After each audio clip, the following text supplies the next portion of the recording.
Good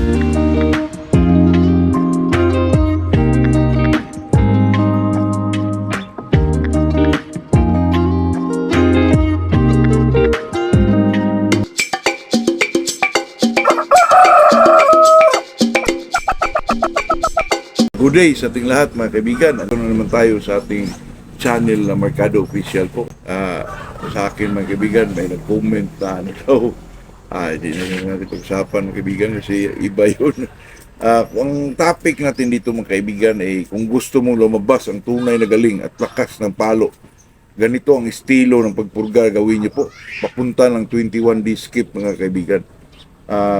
Ito naman mga kaibigan ay talagang pag magkondisyon tayo ng manok, purgahin talaga natin. Pero sa akin, mga kaibigan, makikita mo naman yung manok na pinurga mo, mag-iba po. Pati nga balahibo lang, mga kaibigan, mag-iba At saka paghipo mo, mag-iba, mga kaibigan, di ba? Talagang napaka-importante po itong magpurga. Pero sa estilo ng magpurga, katulad sa ginawa ko po ay, napakaganda po, napakagandang kilos at galaw ng ating mga manok, mga kaibigan. Kasi pag may bunga kayo sa inyo, kasi pag mag-impisa tayo ng 21 days, sa akin dyan mga kaibigan talaga malinis na po yan. Pagpatong yan ng day 1 ay tapos na po yung magpurga po. Talagang pag day 1 tapos na yung magpurga. Proceed na tayo sa conditioning natin. Hindi ko na ho ang bilang ay kalakip siya sa day 1 magpurga dito. Hindi po. Pagpatong ng day 1 mga kaibigan ay talagang tapos na siyang magpurga po. Yun ang sa akin lang yun mga kaibigan. Ang pinurga ko po sa manok ko ay magpurga ko ng bunga. So, umpisa mga kaibigan. Pagdating ng 5 days mga kaibigan, doon ako magpurga ng yung kaprita lang po. Ay kadalasan ginagamit ko. Marami naman dyan mga kaibigan. Kaya pili lang tayo kung anong purga. Pero sa akin, bago ako magpurga, ay ako muna mga kaibigan, bacterial flushing ko. Ang gamit ko po sa bacterial flushing dati mga kaibigan ay Dubitron. Pero ngayon, ang gamit ko po ay itong TPS 500 lang po. Bacterial flush ka, tapos purga ka sa gabi mga kaibigan. Sa araw mag-bacterial flush ka, sa gabi magpurga ka. Yung bunga, hindi talaga pakainin yung manok mga kaibigan. Talaga makita mo po yung mga lumalabas na bulati sa kanilang tiyan. Yung mga ringworm, mga flatworm, talagang lumalabas mga kaibigan sa bunga. Din pagdating ng, kasi na siya bacterial flush ka na sa bago ka nagpurga sa gabi mga kaibigan, di ba? Kaya malakas yung bacterial flush antibacterial yung kaibigan. Di madali lang silang mahila po.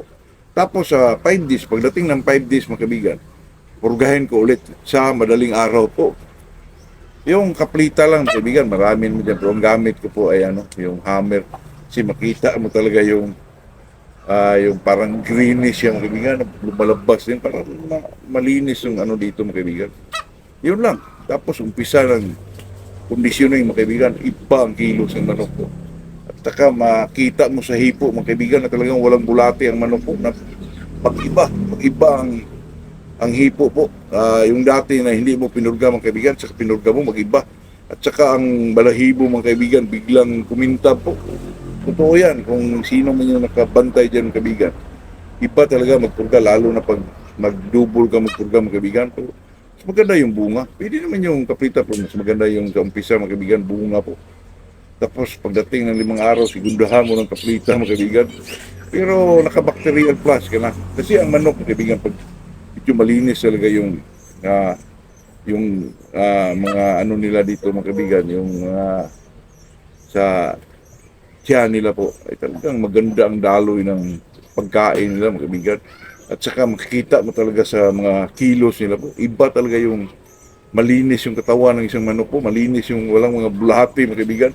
Iba ang palo, iba ang kilos, mag-iba yung katawan, mag-iba yung balahibo.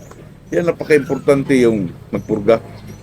Kahit hindi ka magkondisyon mga kaibigan, purga ka ng every 25 days. Ako, kahit mga kaprita lang, basta every 25 days mga kaibigan, talagang maganda yung manok ko po. Talagang healthy mga kaibigan. At saka yung sinasabi ko na pag magpurga ako ng 21 days keeping mga kaibigan, magkondisyon ako ng 21 days, talagang magpurga ako day 1. Tapos na magpurga yan mga kaibigan. Day 1, umpisa na yan sa conditioning mga kaibigan. Yun lang sa akin mga kaibigan na talagang napaka-importante ho yung magpurga ka. na 2 bisis po. At saka pagdating naman ng 11 days mga kaibigan, sigundaan mo po ng kaprita pa rin. Madaling araw lang kaibigan kasi madali lang makarecover ang manok doon, lalo na pag nakakondisyon. Maraming vitamins na inibibinigay mo o inihalo mo sa pagkain. Hindi ho sila mapiktuhan mga kaibigan, talagang baliwala lang sa kanila po. Kaya hindi ka mawuri na bigyan mo na siya ng 10 days before the fight po. Parang 3 bisis ka magpurga sa, hindi naman 3 bisis kasi malinis na yun. Sa 1 ka magumpisa. Doon sa ano na lang mga kaibigan, sa 10 days before the fight. Purga ka ng 1 bisis, madaling araw po. Pero hindi may apektuhan mga kaibigan, totoo yan. Saka lalong lumalakas yung manok mo. Totoo yan mga kaibigan. Kaya itong magpurga ka, malinis na sa umpisa ng diwan. Talagang magpurga ka ng bunga po. Sigundahan mo yan sa 5 days ng kaprita. Tapos umpisa ka ng conditioning diwan. Din pag dating ng 10 days mga kaibigan, 10 days for the fight, purga ulit ng kaprita, madaling araw. Nako, kita mo talaga ang tunay na kilos ng manok po. Yung tunay na palo ng isang manok. Hindi talaga mawala yung mga kaibigan. Talagang nandun po. Iba talaga yung magpurga ka at saka eksakto yung pagbigay mo ng mga vitamina mga kaibigan. Talagang ang manok talagang magwala po. Talagang may mga palo at saka kung maabutan siya ng mga sugat mga kaibigan, na magsugat mo siya talagang ano po, matibay talaga. Talagang pag may hininga pa talaga pumapalo yung manok mo doon. Saka tumutuka talaga hanggang sa huli po. Kaya itong magmamanok tayo, lalo na pag umpisa sa sisiw hanggang lumaki, hindi talaga dumanas ng sakit yung isang manok kaibigan. Napakatibay siguro yung manok na yun. At saka pagdating sa conditioning, eksakto sa purga, eksakto sa programa mo yung pagpurga, iba po. At saka pagdating sa pointed talaga yung manok mo. Mahirap talunin mo kaibigan, lalo na pag magaling yung manok mo. Matamaan man, sugatan man, pero talagang kayang-kaya dalhin po. Papunta man siya doon sa race and pace, pero talagang mauna yung kalaban mga kaibigan. Yun lang po, yun lang ang pinaka the best na mai-share natin sa araw na to, sa mga ginagawa natin dito sa ating manukan.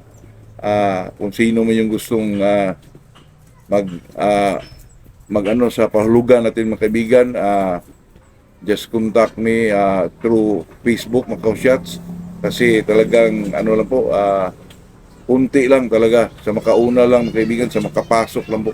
Yun lang, alam na, maliit lang yung area natin. Kaya yun lang po mga kaibigan, magandang umaga sa ating lahat po.